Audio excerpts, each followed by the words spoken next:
এখন যার যে বয়সে ফিডার খাওয়ার কথা সে সেই বয়সে অস্ত্র কই ধরলো। মহান মুক্তিযোদ্ধার ইতিহাসকে মানে অনেক কিছু বিতর্কিত করার চেষ্টা করতেছে, অনেকে নিজেরা শিশু মুক্তিযোদ্ধা বানাচ্ছে।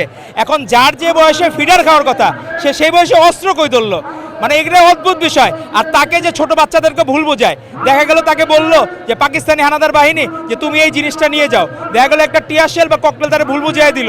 এখন সে যে মুক্তিযোদ্ধাদের ক্ষতি করে নাই এর গ্যারান্টি কি? তো নিজেকে যে শিশু মুক্তিযোদ্ধা বলে, আর সে তো এখন যে চেহারার গড়ন একটু একটু গোল গোল চেহারা, তার ছোট ছোট গোল গোল বাচ্চাদের তো ভুল বোঝায়, দেখা গেল পানির বদলে বিষ নিয়ে গেছে মুক্তিযোদ্ধার ক্ষতি করার জন্য। তো এই ধরনের যে তাহের সাহেবের মতো ব্যক্তিরা স্বঘোষিত মুক্তিযোদ্ধা, শিশু মুক্তিযোদ্ধা, এই ধরনের টার্ম তো আমাদের কনস্টিটিউশনে নাই, সংবিধানে নাই, মুক্তিযোদ্ধা মন্ত্রণালয়ের কাছেও নাই। শিশু মুক্তিযোদ্ধা আলাদা কোটা আছে কিনা? আর একটা শিশু তাকে ভুল বোঝানো যাইতে পারে যে সে দেখা গেল পাক বাহিনীর হয়ে কাজ করতেছে। কারণ কার হয়ে কাজ করতেছে? আমাদের মুক্তিযুদ্ধের সপক্ষের শক্তি না বিপক্ষের শক্তি, এটা তো আমরা জানি না। তো এই জায়গা থেকে আমাদের বুঝতে হবে যে নিজেকে যে বড় বলে বড় সে নয়, লোকে যারে বড় বলে বড় সে হয়।